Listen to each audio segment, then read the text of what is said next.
Hi, everyone. Welcome to an evening with Chuck Todd. I'm Corey Hess, president of the Milwaukee Press Club and reporter with Wisconsin Public Radio. I just wanted to welcome you and say thank you so much for being here tonight. Thank you too to Chuck Todd for doing this. Tonight's event is a fundraiser for the Milwaukee Press Club and MPC's endowment. We haven't done this before, and so we're really excited. Of course, we've done virtual events since the pandemic started, but this is a special one. So I just wanted to welcome you and say thank you for being here and introduce our host, Charles Benson with TMJ4. He's a political reporter and an anchor. Charles, take it away. All right, Corey, thanks. Yeah, I get to be the moderator while interviewing the moderator of NBC's Meet the Press. I just first want to say, I wish we all could be hanging out together, sharing stories, making friends, and hopefully that will happen soon. But you're in for a fun night tonight. We are very fortunate to have NBC's Chuck Todd. You probably know him best as moderator of Meet the Press, which consistently ranks as the most watched Sunday morning program. But Chuck does so much more than that. He does MTP Daily on MSNBC. He has a podcast called the Chuck Toddcast, and he's NBC's political director. But perhaps his greatest accomplishment came in 2019 when he was given the Milwaukee Press Club's Sacred Cat Award for his distinguished work in journalism. Will you please welcome Chuck Todd live from his home studio. Hi, Chuck. Or as I call it, 2020's Meet the Press set. Luckily this year we are on Sundays, we go into the studio, but during the week, this is also the Meet the Press Daily set, as you will. And so behind me is the monitor. I have a Washington in the spring, Washington in the summer, Washington in the fall, Washington with a snowy winter, and Washington with a not so snowy winter. So those are the various ways we try to make television during this pandemic. Well, we've seen plenty of winter out here, so we're glad you don't have the winter one up today. But the format here tonight, folks, is I'm going to open up here with Chuck Todd. He's going to have some brief statements here at the opening. We're going to do some Q&A, and then we're going to let the public join us. We have more than 130 people watching this virtual fundraiser, including 50 to 60 journalists studying journalism right now. So we're happy to see that. So Chuck, let me begin, start with what is happening right now out there. And I want you to give us a sense of the state of journalism. We know the president's going to be giving us the state of things coming up here in a few weeks, but give us the state of journalism, where we've been, where we're going, and not just in really the last 4 years, but right. You're a student of history. You know what's happening out there. So what's your take? Where are we? What are the headwinds that we are facing? Well, let me start with sort of a lot of this is perspective of where we are in this moment. And I think that there's a part of me that thinks that that how we judge the last 4 years will depend on what happens in the next 10. In the sense of what direction does the country go? How do we handle this battle over truth?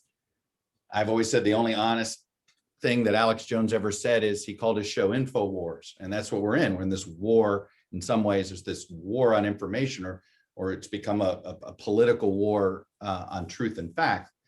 But there is some, if you think about our journalism, we're actually at a fascinating time in this respect. There's never been more demand for a trusted news source. And it's never been harder to attain that status. But the good news is that the demand for a quality product, the demand for everybody is demanding the same thing. Now, obviously, I think the problem is we've all become so tribal that everybody has their own prism and their own version of what they think is factual, what they think is truthful. And that's sort of been, that's obviously the difficulty here is, when you think about the challenge we have, well, how do you make sure you're broadcasting for a broad audience? Well, how do we get that audience to come back?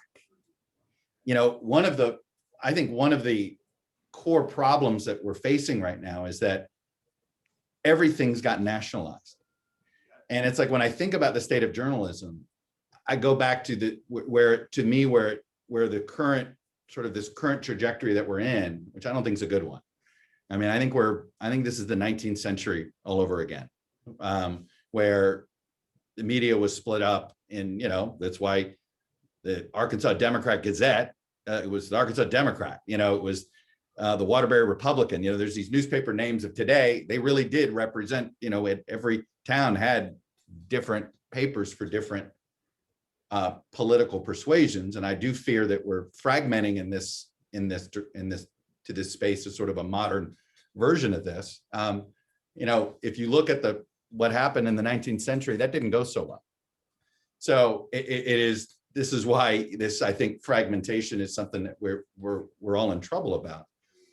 But one of the biggest problems we have is that we lost the local conduit of trust, and everybody's news consumption became nationalized, even as they thought they were doing it in a micro way, right? You go into Facebook and you just hang out in a local group, all of the news being shared is nationalized and draws you into this national sort of silo. Now, it may be a national silo that's red or a national silo that's blue, but we've blown up the entire local conduit.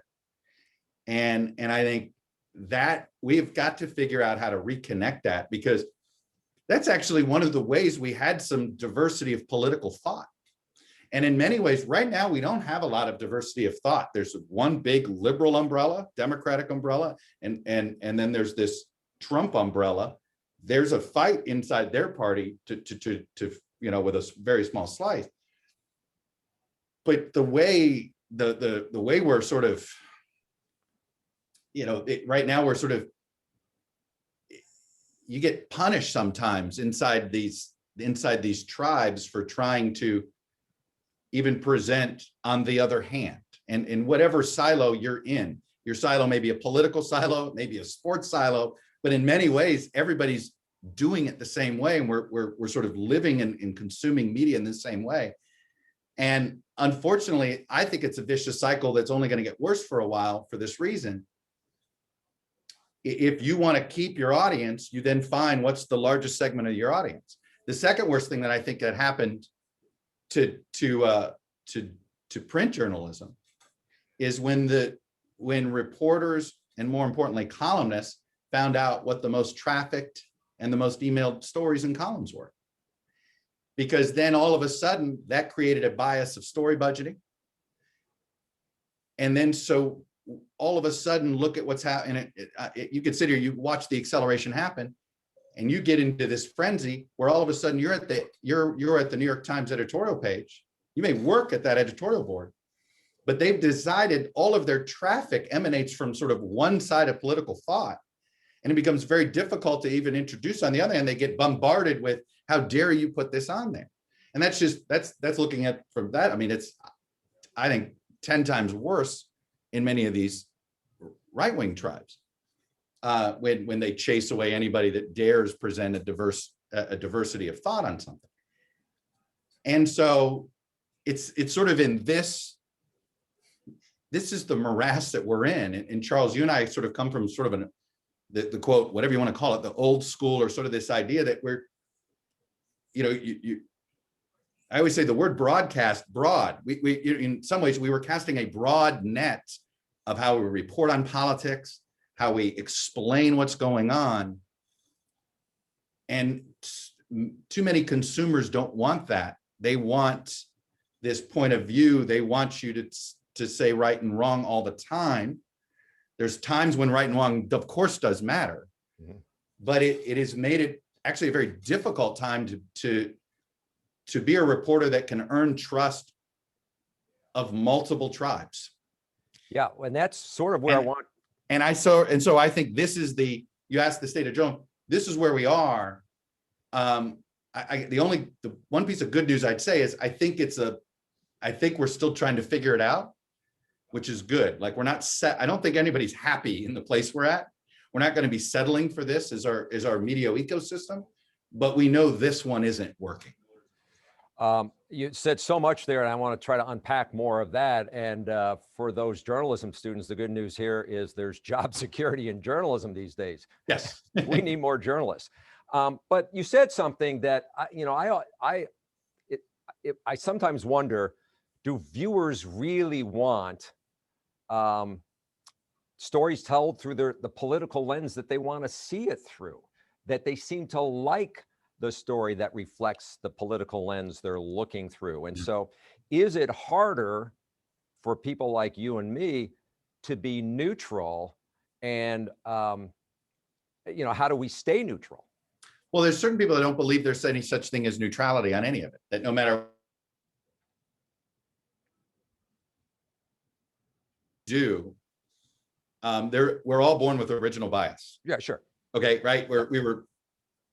We were born to two parents somewhere in some geographic place where they came from some other land, and we were original members of various different tribes, right? So we all are going to have some prism of bias that's applied to anything you do.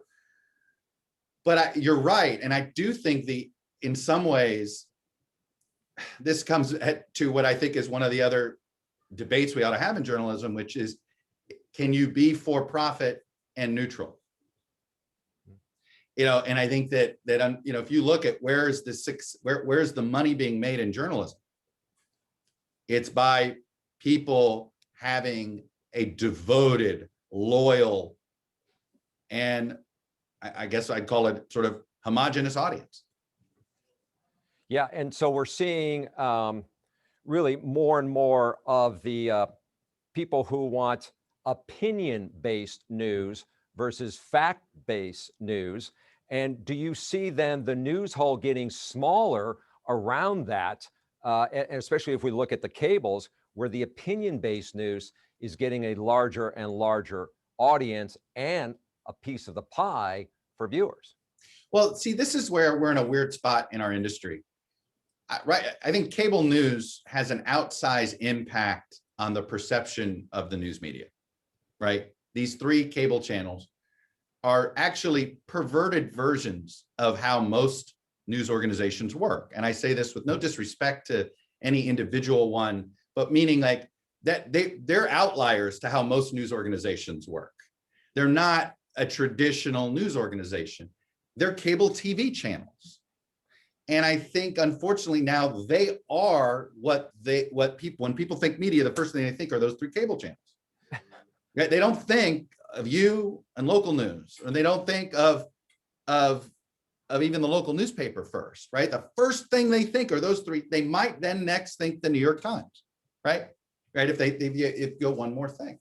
So I do think that unfortunately that model sort of, and the dominating model on that is obviously opinion, because news doesn't sell, on a national level. If it did, the news with Brian Williams never would have left MSNBC the first time. Every time, for what it's worth, that any of the cable channels have tried to put a straight news program in prime time, it has crumbled.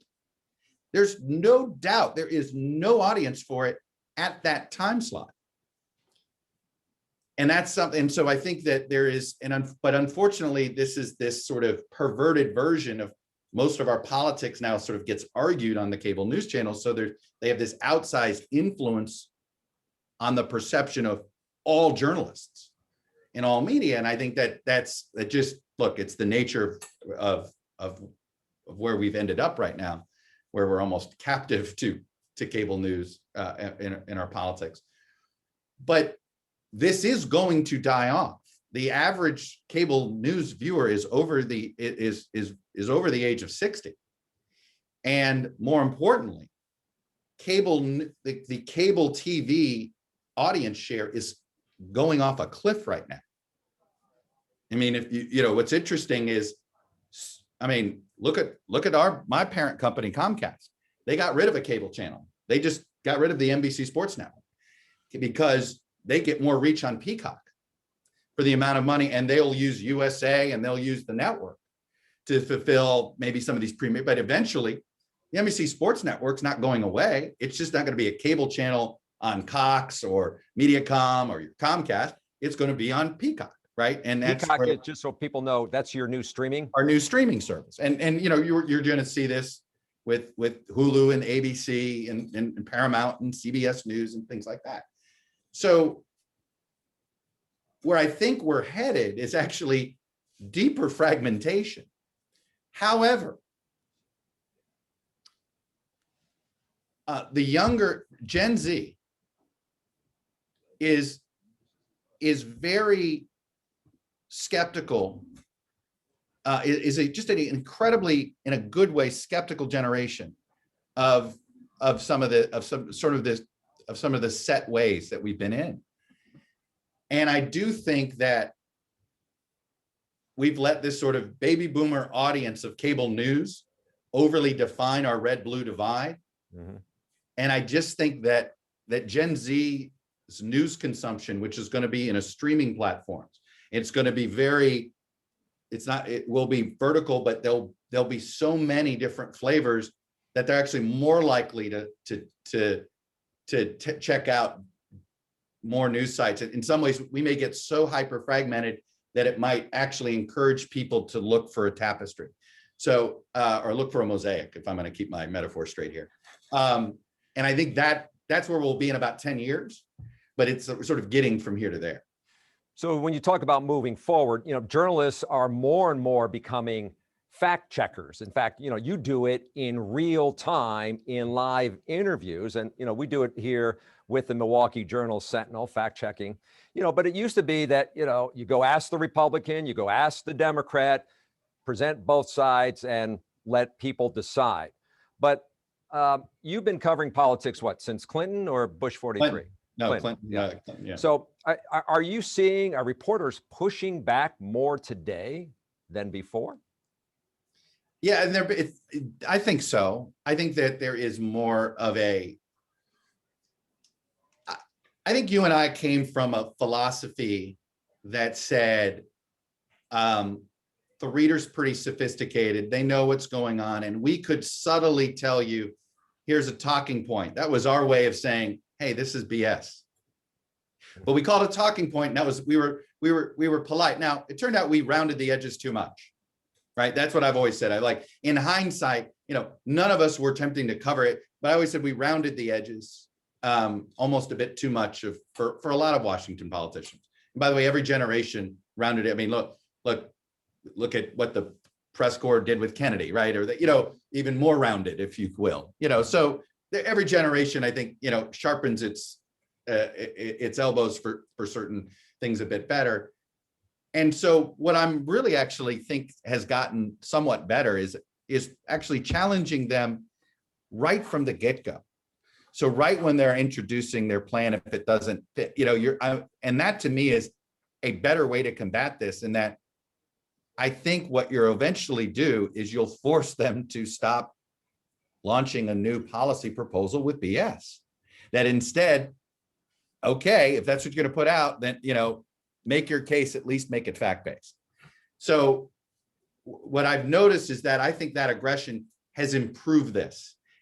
You can always nitpick right now, but I actually think that in that sense, coverage has gotten better, particularly on sort of policy proposals and things like that.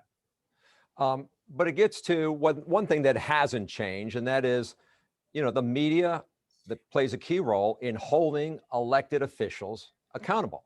You know, it's why we are seen as the fourth estate, which means we're there to help frame the issues of the day. But my question to you is, given, you know, so much that's out there and so many places to watch news and see news and what political lens you want to watch, do you think we are framing the right issues with the right balance, especially as we see this growing distrust for government and, I guess in other cases, the media? But see, you know, one of the things that we're hostage to, and I say this, I've used that word on purpose, is that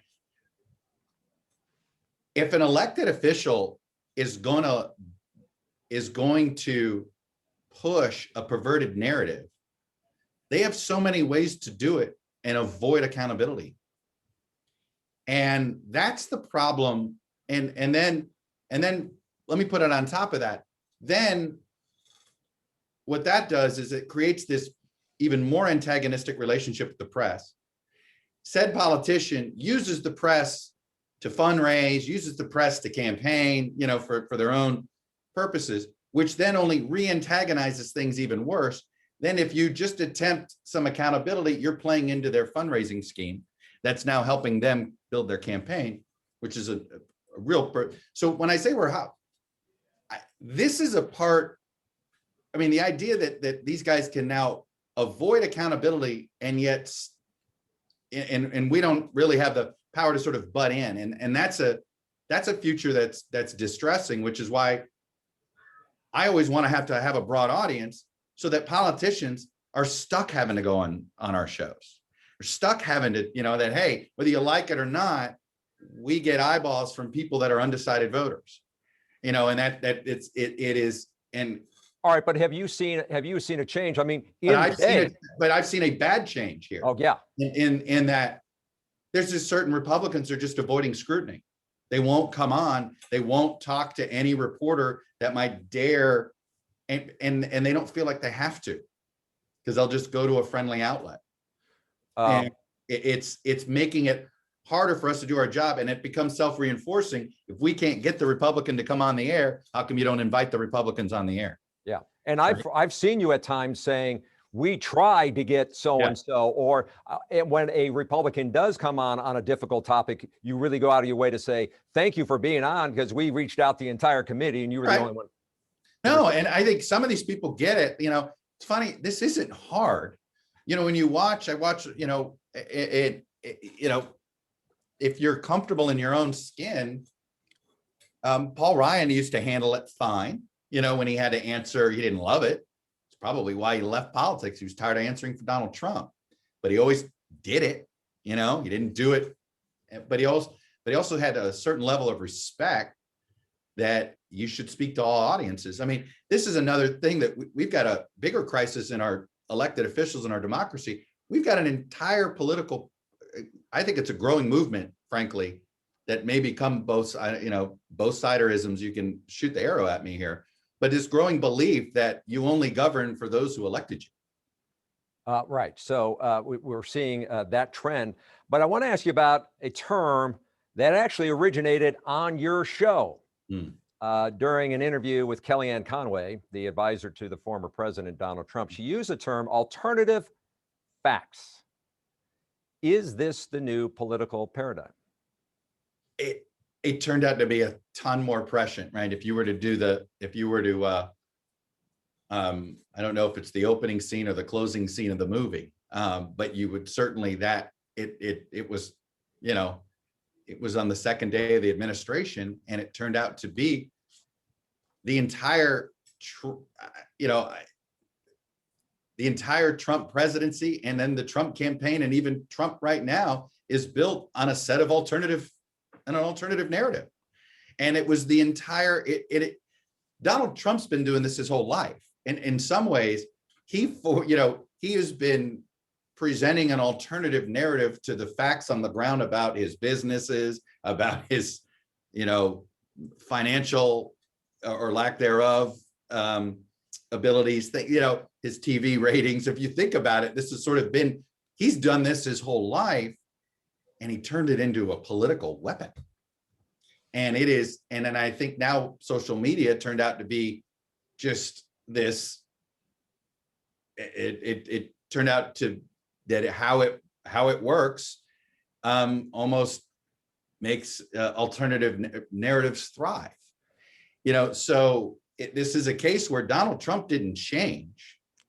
So ironically, it's sort of, and which was what a lot of the coverage, if you really dove into his background, his entire background was always painting an alternative narrative to what the facts were on the ground, dealing with the Justice Department in 1974, or don't call it a bankruptcies in the 1990s, or winning or losing an election in 2020. So it's interesting. that you talk about that, because, and I don't know how to form the right question around this, but because I know you're such a student of history and politics. And I was recently watching a documentary on President Franklin Roosevelt during the epidemic of the banking crisis in 1933. All right. His very first radio speech, he has to go before the American public to get them to understand this banking crisis. I mean, banks were closing left and right. People were pulling out their money. They had no trust in the banking system. Yet he goes on the air and convinces them to believe in him, trust the banks, put their money back in the banks. All right. So replace banking epidemic with COVID pandemic. And measure the two time periods on where we are compared. I get it, different eras, different times, different media. But I'm wondering, what if we really need to trust the government on what they're saying and telling us? Are we going to get it? Look, I'm increasingly, I think we are, again, we have obviously this crisis of trust, and it is, I'll be honest. I come back to, and some people might think I'm a one-note pony. I come back to what social media has done to us. I think it's at the core of this problem too. We are constantly highlighting negative. We are constantly in this state of agitation. We are constantly in a state of grievance. And we are looking always for ways to find out. I always knew American Airlines stunk. I always knew that Baskin Robbins was run by this person. I always knew, we're in this. And so that has taken real tolls, right? And so social media and how we consume information, we consume it in an extraordinarily negative fashion. And I know I'm sort of probably taking this in a much different direction than maybe you intended the question, but I just think that is created this trust crisis we're in. At the end of the day, as badly as Trump, the individual, dealt with the pandemic, as a country, we were okay, meaning we did about a B- job, right? When you start to look, we'd have done a lot as far as public health officials. Donald Trump, the individual, is responsible for a disastrous response and for probably more deaths because he didn't support the public health officials. Sadly, our infrastructure held up. Again, we are going to pick this apart a million different ways, but here's this lone individual who sort of created a much larger crisis. So, and that's just there. So look, I think this is we're in a bad place on this too. But I come back to, that I really think how we talk to each other and how we learn information, we consume far too much information through sort of negative headlines and negative perceptions. And I think this has taken basically, if you think about this, we have been in a consistent downward slide in trust in every single institution there is, you name it. Yeah, so this concerns me. And in the sense, everybody on this virtual platform today is on Twitter, is involved in social media. I mean, if I put out a story, I'm getting nowhere near what somebody who would retweet or even comment on your situation. So, how does this influence what you're doing day to day, and how do you sort of absorb it, or do you even look at it? Oh, I've quit. I joke. I quit smoking, meaning I quit Twitter. Now, is my account, my account, do we push Meet the Press clips from my account? Yes.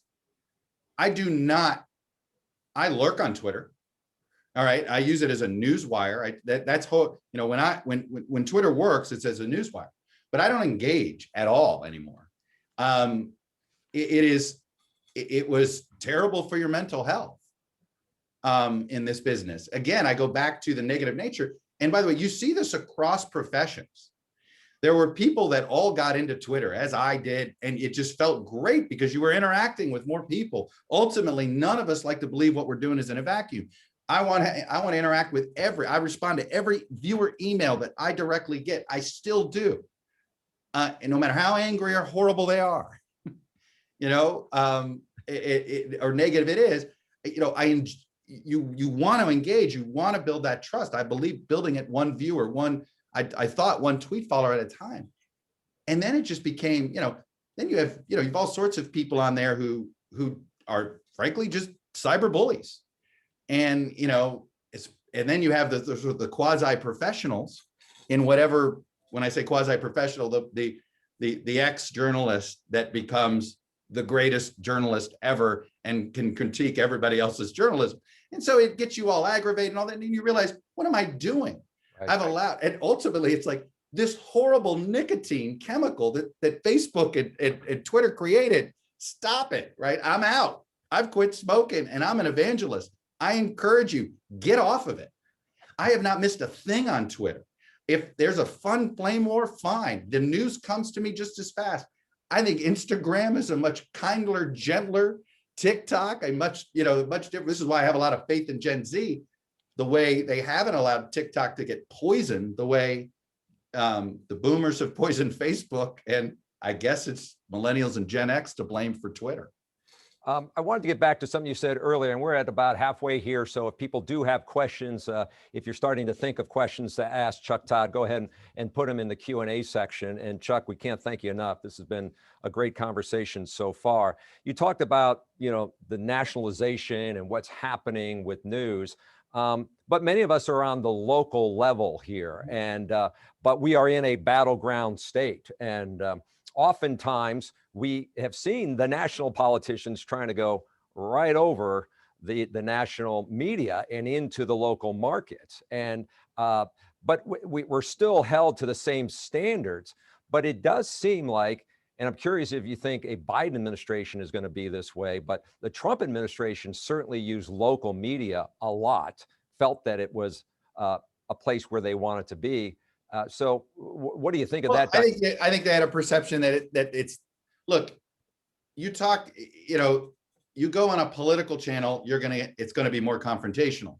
You go on a more general news cast, whether it's Lester Holt or you go local with you feel as if it's going to be information driven. You feel like, well, this person's not going to have a political agenda. It's not, or isn't trying to please a cable audience. So I do think actually you're going to see, this is why, this to me is, actually it's healthy, and so I am all for it.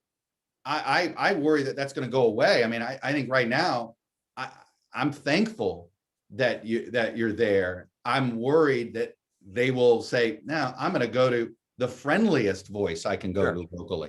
And that's what I've noticed that I fear is going to happen. Look, we've the senior senator from your state, and you and I both have a history with him, and neither one of us ever wanted to start in any sort of hostile manner.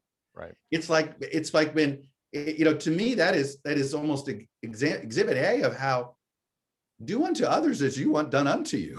I just which is sometimes what I want to remind these guys. You talked about the silos earlier. When you looked at all that you do, Sunday doing Meet the Press itself would seem to be a big enough lift, a big enough responsibility.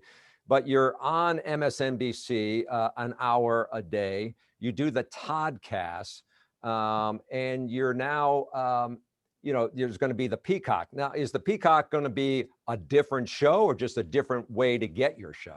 No, a different show. In fact, we have a season up. We have a season of it up already, and that's how we should think about it. There's sort of, here's what I look at it. If I could do half-hour special reports, on Sunday and also get in, like I always say, if I had 90 minutes, I do 60 minutes on the week that was and will be, and I'd be able to do 30 minutes on a deeper dive on something, right? And that's essentially what we've created here. This is more so, like we did a full 30 minutes on QAnon and what was going on in there about a few months back, and different. I actually did a whole fun thing on the history of the concession speech and the very first concession speech. So it's sort of, sometimes it's like light and historical, like what I just described about the history of the concession speech, which, by the way, the whole point of it was we made it in October, and I'm like, he'll never concede. So this will feel like a very relevant history. People will want that. So I sort of would say I'm modeling it after, it's sort of a magazine show that you might see on Netflix, right? With this sort of thematic base, and they're, one single issue dives. We did this sort of, the history of the politicizing of the courts, right? And just sort of these Supreme Court fights, and just sort of more, it's an opportunity to do more historical content. Well, but the larger question, I think I know where you're going here, which is, I don't view anything as an overlap. They're all connected. So this is why I don't feel like these are all things I'd be doing anyway. I just happen to have an outlet. Every day I think of what would today's Meet the Press be if we had to do it today? Mm-hmm. So that's, I have some form of it on the daily cable show. What's that big sort of larger, more looser conversation I want to have with somebody who's looser when you turn the camera off on a podcast, or talk to that sort of super nerdy, wonky expert who actually really can explain an algorithm really well, or what's happening with Australian Facebook? That's what the podcast get opportunity gives. So in some sense, all of it, I've always said it, there's a through line to all of it. And I don't view them as overlap. I view them as sort of ways to, if we had an all Meet the Press channel, this is what I do all day. But it also reminds me here of, these different silos and all these different things. You talked about, you can do a deeper dive. I mean, Sunday, Meet the Press, that was a chance to do that deeper dive of the week's events. And it seems like, I sometimes wonder, what else are we missing that's happening in this country or in this world if all we're focused on, which is the info wars, the political battles, the infighting, and I'm not just trying to throw you props here, but I think in 2019, Meet the Press won a big award from the Walter Cronkite Foundation for, you dedicated a whole show to climate change, right? In 2018. 2018. So, I mean, do you see, is there a thought of going back to those issues, doing a deeper dive, and let's step out of Washington, and that's consuming our lives every hour, every day? Well, this is where it's been fascinating to watch some of my younger staff and the younger journalists at NBC trying to detox from the Trump era. The Trump era had there was an update every minute. I mean, literally, he was a living and breathing social media feed. Hit refresh, and there was going to be another update. Boy, what's he doing now? And a whole bunch of journalists were paid to constantly either tell us what the update is, tell us what it means, tell us what's coming next.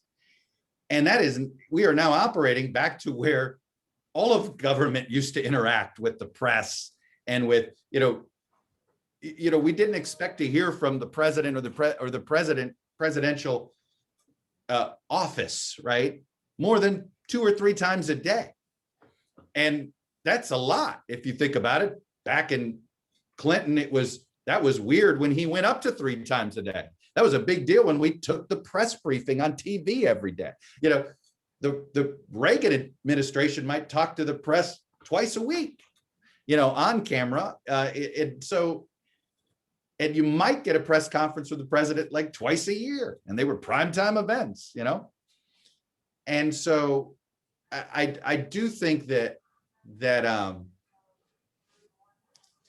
we've in some ways, well, I've lost I apologize here. It was do you see a bigger chance to get into bigger issues? My point is, yes, sorry, I was going with the Trump era sort of rejiggered us. And I think now, as people realize there is more planned news, right? They're more predictable.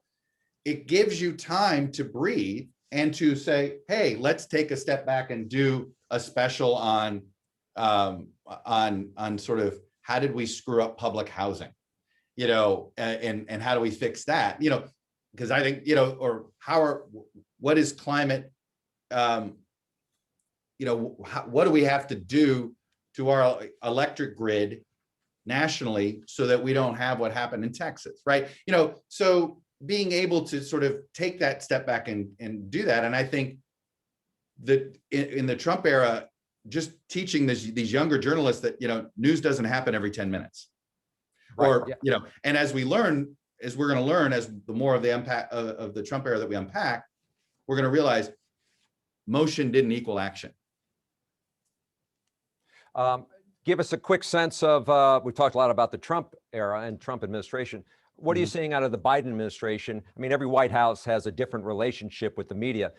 We're only a month into this, barely. What are you seeing? It looks like a lot of base media management first. Ron Klain is on with Joy Reid tonight, for instance. I think that you and I are competing with Ron, and I say that Rahm Emanuel never would have done, I just think, and I say this, not Rahm Emanuel wouldn't have done partisan media probably at all back in 2009, right? He might have done a Chris Matthews.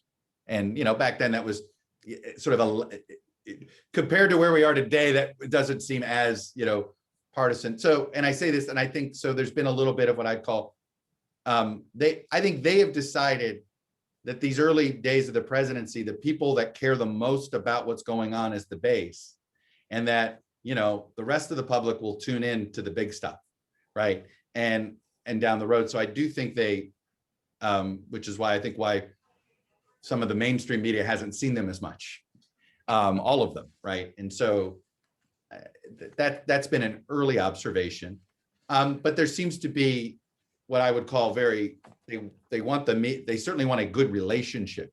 They have been very cooperative in asks that we've had for different interviews, providing the CDC director, things like that we had frankly been blocked from for a whole year. So they certainly want to cooperate in in what I would call the professional way we've all cooperated, the way it should, in that, hey, the public needs to hear from this individual. Can't you put this individual on the air for some, for an interview? I think that sense is back a little bit too. Let's talk about the journalism students that are on the call participating, and we've got about 50 or 60. So I'm going to talk a little bit about journalism. You made a name for yourself before joining NBC by being plugged in to what was happening in DC. I think you spent 15 years with the National Journal's hotline. Right, with the hotline. It was basically, it's what Politico is today before anybody thought it should be mainstreamed. Our audience was a professional only audience. It was $5,000 a year to subscribe to it. It was for, we wrote for the press. We wrote for consultants. We wrote for the elected officials. And then Politico decided, hey, let's make this mainstream. And I think I do think the way political journalism is now done, for better or worse, we had a little bit too much influence on. Well, let me ask you about that, because to get that information, you had to develop sources, create contacts. Right. Why is that so important? And do you think today's political journalists are able to do that with this accelerated news schedule? Well, source building is just, look, you can't ever stop source building. I think about, Ron Klain was a low-level press staffer for Senator Biden, okay, in the early 90s. I think I have his name and number in my old Rolodex. He's probably got an AOL account, right? Yeah, the point is that, that those contacts, some of them end up in office, some of them end up in, so in the source building aspect, you can't ever stop building sources. I'm a person who buys into that there's a systematic way to do it, and you should always try to figure out, I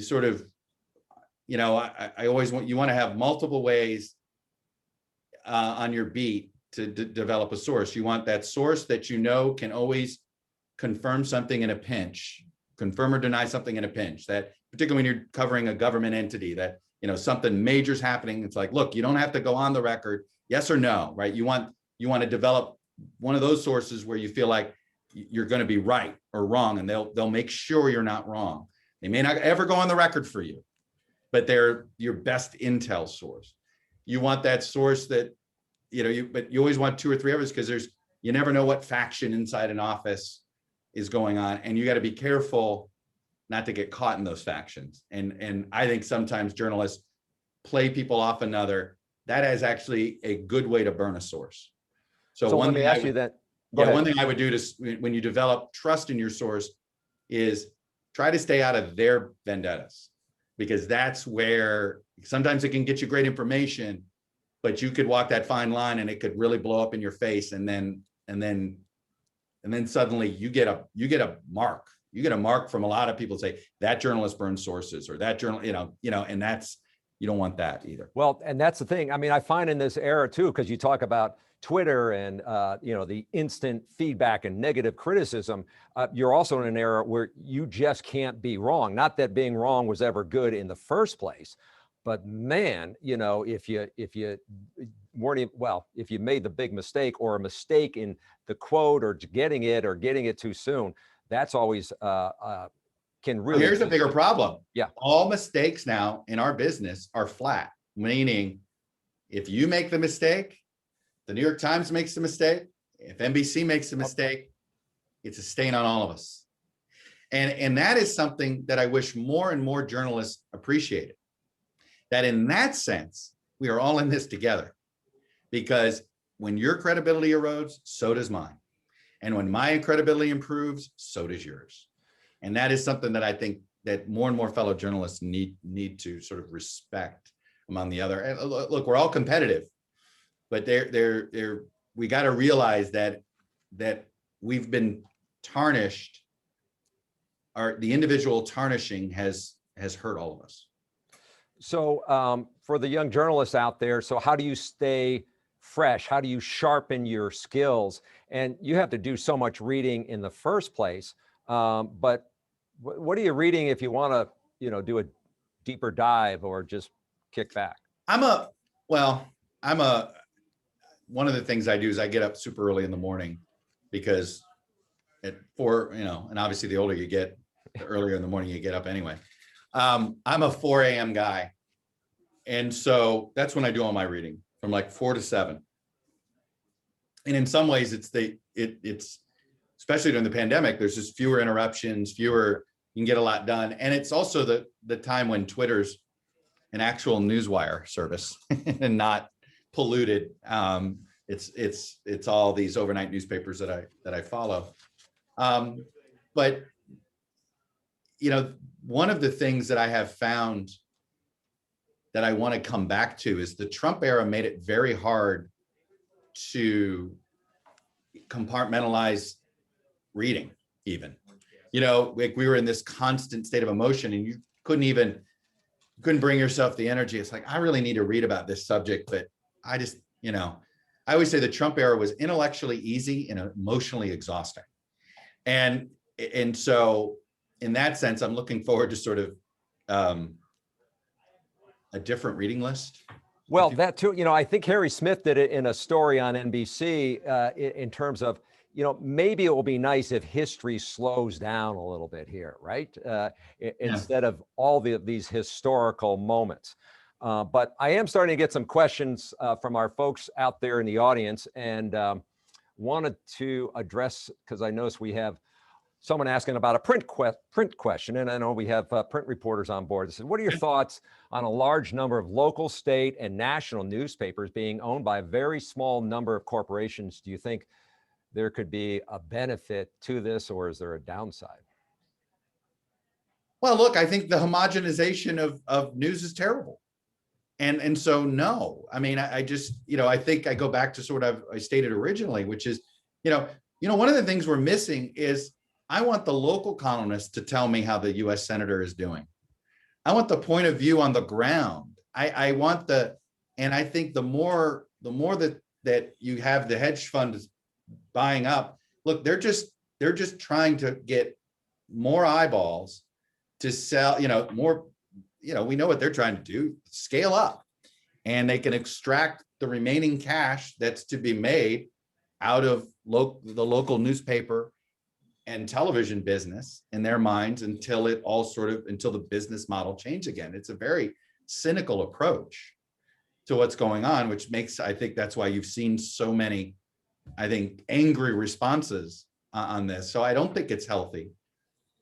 But I also don't want to see local news go to Substack, right? I don't know if that's the answer either, where we're hyper, where you have a good look. I'm very hopeful in the Baltimore Sun model.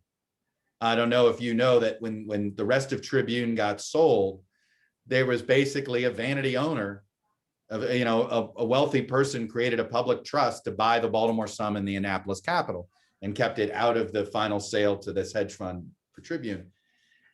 I don't, it's funny. I used to think, boy, it's not healthy if journalism continues to be saved by basically vanity owners, right? The Washington Post has never been better.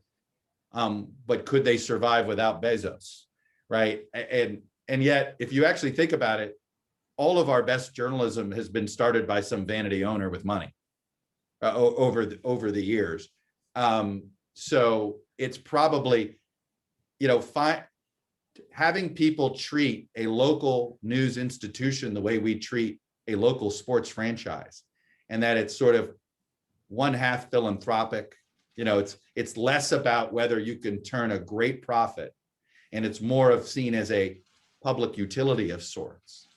It's like I